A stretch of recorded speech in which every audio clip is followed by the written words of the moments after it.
জন্য 5টা সাজসজ্জা হারাম। কয়টা সাজসজ্জা? 5টা। 1 নাম্বার সাজসজ্জার নাম হচ্ছে পরচুলা। এটা মা বোনদের ওয়াজ করছি, আলগা চুল কোনো মা বোন লাগাতে পারবে? এটা হচ্ছে ফ্যাশন হয়ে গিয়েছে। বক কাটিং দেয় অনেকে। বক কাটিং আছে না নাই? বক কাটিং জানেন, আপনার এই লম্বা চুলটা থাকবে না, গোল চুল হবে, ছুচলা ছুচলা। আমি মনে করি যারা বক কাটিং দেয় এদের মতো অরুচিশীল মেয়ে পৃথিবীতে আর কেউ নাই। ফাউল একটা রুচি এটা। একটা মেয়ের সবচেয়ে বড় সৌন্দর্যতা হচ্ছে সে হবে সুখে এসে নিয়ে, তার চুল হবে লম্বা, ঠিক কিনা? একদম। 2 নাম্বার সাজসজ্জা হচ্ছে মেয়েরা কখনোই ব্রু প্লাক করতে পারবে না। কথা বল, ঠিক কিনা? ব্রু প্লাক করে এরকম মেয়ে নাই। না, আল্লাহর হাবিব বলেছেন তার উপরে আল্লাহর লানত, তার উপরে আল্লাহর অভিশাপ যে ব্রু প্লাক করে। নাউজুবিল্লাহ। মা বোনদেরকে বলছি, কখনো ব্রু যতই যাই হোক না কেন, ব্রু কখনো প্লাক করা যাবে 2 নাম্বার। 3 নাম্বার হচ্ছে মা বোনদের জন্য টিপ লাগানো জায়েজ নেই। কি লাগানো জায়েজ নেই? টিপ না। অনেকে দেখবেন এখন কালো টিপ লাগায়, বিশাল বড় বড় কালো টিপ আছে না?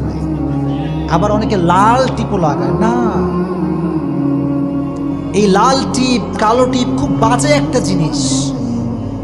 ইব্রাহিম আলাইহিস সালামকে যখন আগুনে পোড়ানো হবে, এট দ্য সেম টাইম নমরুদ অনেকগুলো নর্তকী নিয়ে এসেছিল, নাউজুবিল্লাহ পড়া, আর প্রত্যেকটা নর্তকীর কপালে ছিল টিপ।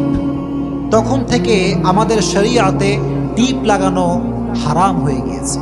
এই জন্য কোনো মেয়ে কখনো লাল টিপ কালো টিপ ইউজ করতে পারবে। আল্লাহ মা বোনদেরকে এই ফিতনার থেকে বাঁচায় দিক, পড়ন আমিন। 3 নাম্বার। 4 নাম্বার, মা বোনেরা ঘন্টা যুক্ত কোনো নুপুর পড়তে পারবে না। কি যুক্ত নুপুর? ঘন্টা। মানে নুপুর পরা না জায়েজ তা না, নুপুর পরা জায়েজ, তবে ঘন্টা যুক্ত নুপুর পরা জায়েজ নেই। এর ব্যাখ্যাটা আমি বলে দেবো আপনাদের সবাইকে, শুনবেন সবাই। প্রিয় ভাইরা, মনে করেন আমরা এখানে বসে আছি, ফর এক্সাম্পল আমরা সবাই তাফসীর শুনছি, ঠিক কিনা? এখন এখান দিয়ে যদি একটা মেয়ে হেঁটে যায়, পায়ে নুপুর আছে, ঘন্টা নাই, আপনারা কেউ বুঝতে পারবেন? বুঝেন কোথায়? Just try to ponder on this matter, একটু ভাবেন। আর একইভাবে একটা মেয়ে যদি নুপুর পরে আর যদি নুপুরে ঘন্টা থাকে, সে যাবে আর এলাকাবাসীকে সবাইকে খবর দিবে আমি যাচ্ছি, ঠিক কিনা? তখন যুবকরা বলবে কে আসে রে? হ্যাঁ, ও আচ্ছা, হাই, হ্যালো আপু। আছে না নাই? ফিতনা তৈরি হওয়ার একটা আশঙ্কা আছে না নাই? সো মেয়েরা কখনো ঘন্টা যুক্ত কোনো নুপুর পড়তে পারবে। আম্মা জান আয়েশা রাদিয়াল্লাহু তাআলা আনহা একজন নারীকে দেখলেন ঘন্টা যুক্ত নুপুর পড়তে। উনি বললেন আল্লাহর হাবিব বলেছেন কোনো মেয়ে কখনো ঘন্টা যুক্ত নুপুর পড়তে পারবে। 4 নাম্বার। 5 নাম্বার হচ্ছে সেই বিষয়টি যেটা আমি বলেছিলাম, কোনো স্ত্রী তার স্বামী ছাড়া কোনো পরপুরুষের সামনে সুগন্ধি ব্যবহার করতে পারবে? জোরে কোন পারবে? এটা খুব খারাপ একটা জিনিস। কারণ হচ্ছে কোনো মেয়ে যদি কোনো পুরুষকে অ্যাট্রাকটিভ করার জন্য, আকর্ষিত করবার জন্য সুগন্ধি মাখে, আল্লাহর হাবিব বলেছেন জেনা করলে যেই পরিমাণ গুনাহ হয় সেই পরিমাণ গুনাহ তার আমলনামায় জমা হবে। জোরে কোন নাউজুবিল্লাহ।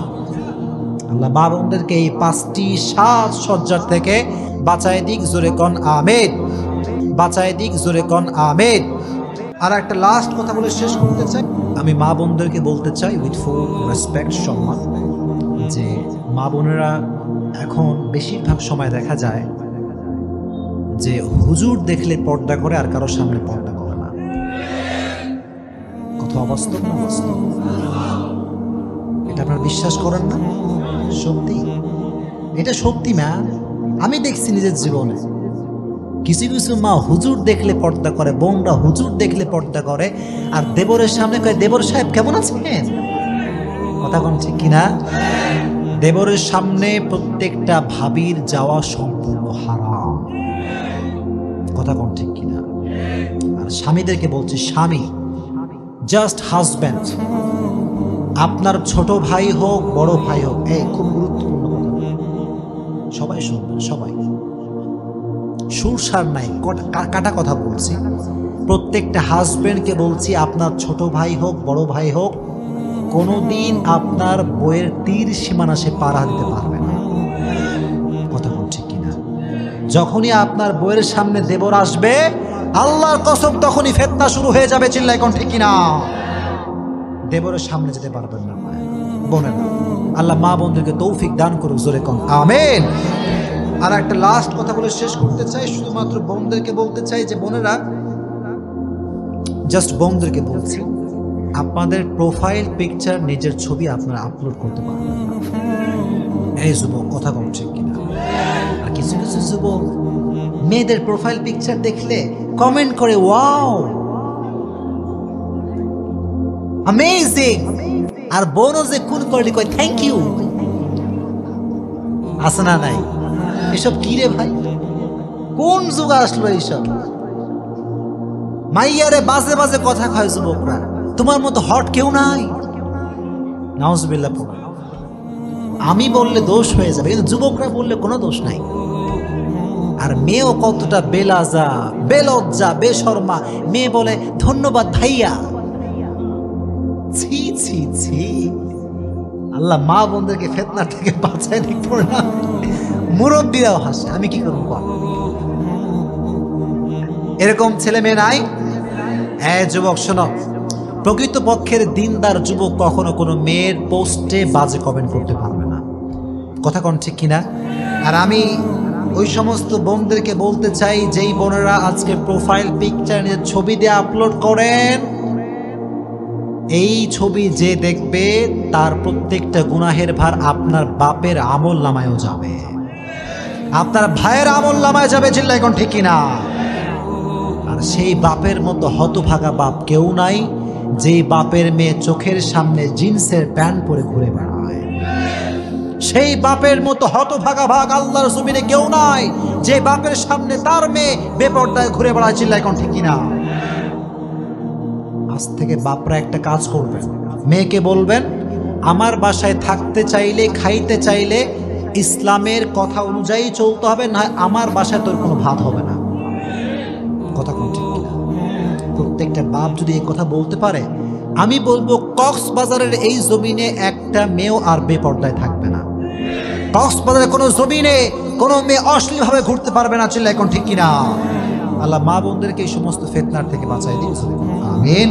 আল্লাহ যুবকদেরকে প্রত্যেকটা কথা অনুযায়ী আমল করার তৌফিক দান করুক, জোরে কোন আমিন। আল্লাহ মুরব্বীদেরকে ইসলামের জন্য কবুল করুন, আমিন।